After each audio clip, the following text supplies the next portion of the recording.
Hello មួយរបស់លយមែនទាំងអស់គ្នាក៏ដូចជាស្វាគមន៍ទៅដល់ជាងកាត់សក់ទាំងអស់គ្នាមកដែរបាទឥឡូវយើងមកជួបគ្នាជាមួយវីដេអូថ្មីដែលនិយាយពីការកាត់សក់ទៀតហើយម៉ូដសក់ដែលខ្ញុំកំពុងកាត់នេះគឺមានឈ្មោះថាម៉ូដ crop ហើយសូមអធិស្ឋានផងដែរបើសិនជាខ្ញុំនិយាយម៉ូដនេះទៅខុសដោយសារខ្ញុំអត់សូវចេះភាសាអង់គ្លេសដែរទេមិនមែនមិនសូវចេះទេគឺខ្ញុំអត់ចេះភាសាអង់គ្លេសតែម្ដង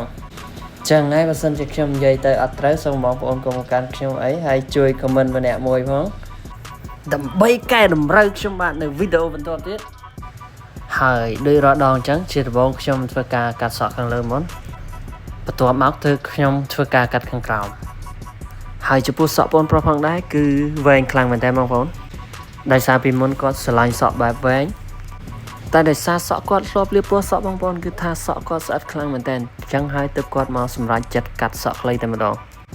ហើយចំពោះពេលដែលគាត់មកកំងខ្ញុំគឺគាត់អត់បានកំងសក់បែបខ្លីទេគឺគាត់ចង់កោតងោតែម្ដងតែដោយសារខ្ញុំប្រាប់គាត់ថាមិនបាច់កោទេគ្រាន់តែយើងកាត់សក់ដែលពណ៌ឆេះចោលអស់ទៅរួចជាការស្រេចសក់យើងនឹងស្អាតដូចដើមធម្មតាពេលដែលវាដុះមកវិញ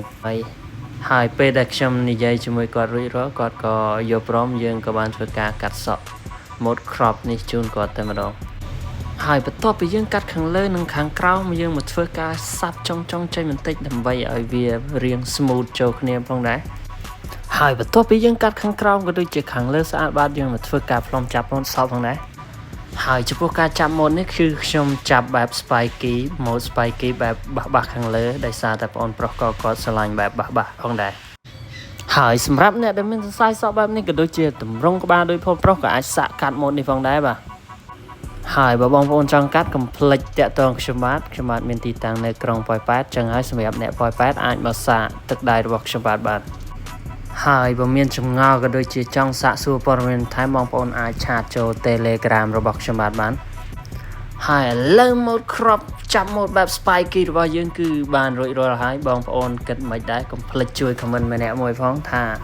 សមស្អាតឬមួយក៏មិនស្អាតហើយក៏សូមអធិស្ឋានទៅដល់មេជាងផងដែរបើសិនជាមើលវីដេអូនេះទៅមានខុសឆ្គងឬមួយក៏ខុសទាស់ត្រង់ណាសូមជួយបញ្ចេញយោបល់ម្នាក់មួយផងដើម្បីកែតម្រូវខ្ញុំបាទហើយខ្ញុំនឹងព្យាយាមអភិវឌ្ឍខ្លួនឲ្យកាន់តែល្អជាងនេះបន្តទៅមុខទៀតផងដែរចឹងហើយសូមកុំភ្លេចជួយ comment ចំណុចខ្វះខាតម្នាក់មួយផងបងប្អូនហើយអរគុណច្រើនបើសិនជាចូលចិត្តកុំភ្លេចចុច like share ក៏ដូចជាចុច follow ខ្ញុំម្នាក់មួយផងបងប្អូនដើម្បីខ្ញុំមានកម្លាំងចិត្តធ្វើវីដេអូចែកជូនបងប្អូនទស្សនាបន្តទៀតអរគុណច្រើនបងប្អូនជួបគ្នានៅក្នុងវីដេអូថ្មីអរគុណបាយ